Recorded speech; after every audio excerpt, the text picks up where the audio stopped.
Mežāzi, esi sveicināts februārī, un priekš tevis, principā, tas ir ļoti labs mēnesis. Kādus mērķus izvirzīsi, tādus arī sasniegsi. Mazi mērķi sasniegsi maz, lieli mērķi sasniegsi daudz.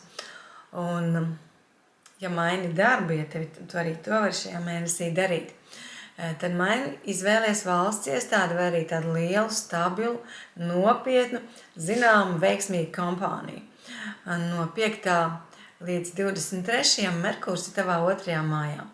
Un tāpēc varbūt vēlme iepirkties, varbūt vēlme kaut ko iegādāties. Bet var gadīties, ka arī šie pirkumi tev ir jāizdara piespiedu kārtā. Merkurs tur ir apstājies, un tātad kaut kas tev ir jānopērk, gribi vai negribi.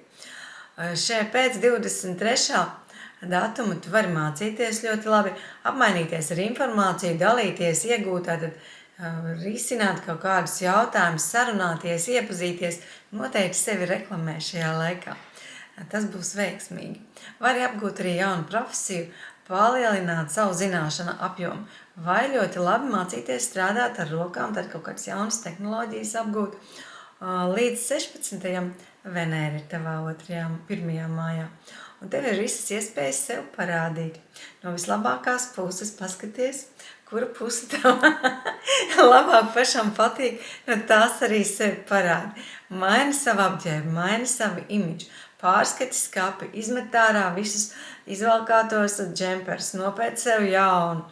Tātad arī, ja gribi to tetovējumu, īstais brīdis par to padomāt, un ne tikai padomāt, bet arī realizēt.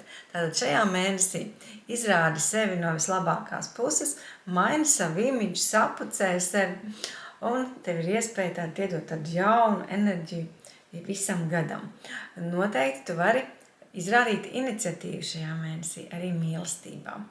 Līdz pat 16. datumam noteikti ņem iniciatīvu savās rokās.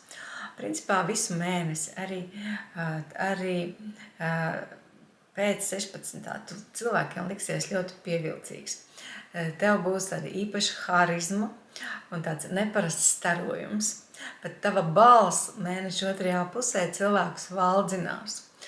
Un izmanto noteikti šo mēnesi, ja tu gribi aktīvi risināt savus mīlestības jautājumus, esi tas, kurš aiziet un pasaka, ka cilvēks viņam patīk, uzaicina uz randiņu.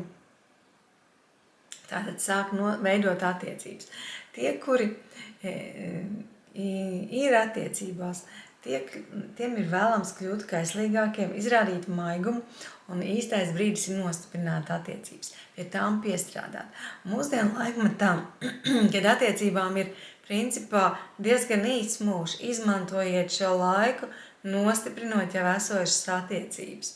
Bet tiešām izmantojiet šo kosmisko enerģiju, lai padarītu tās spēcīgākas. Noteikti šis mēnesis tev ir radījis tādu stabilitātes sajūtu, jo enerģija ir ļoti laba. Arī materiālā ziņā tu šeit vari ļoti daudz sasniegt un nostiprināt savu materiālo lomu. Veiksies kā parasti mežāžiem visiem tiem, kuri plāno, ir metodiski, neatlaidīgi, uzcītīgi strādā. Bet soli pa solim šajā mēnesī tu sasniegsi savus mērķus, un noteikti šis ir tas mēnesis, kad tu sajutīsi, ka tev pieaug šī pašapziņa, pieaugs pašcieņa, un tātad tu vari iedot šo enerģiju, tādu patīkamu plūsmu visam gadam. Lūdzu, izdari tā. Visu labu!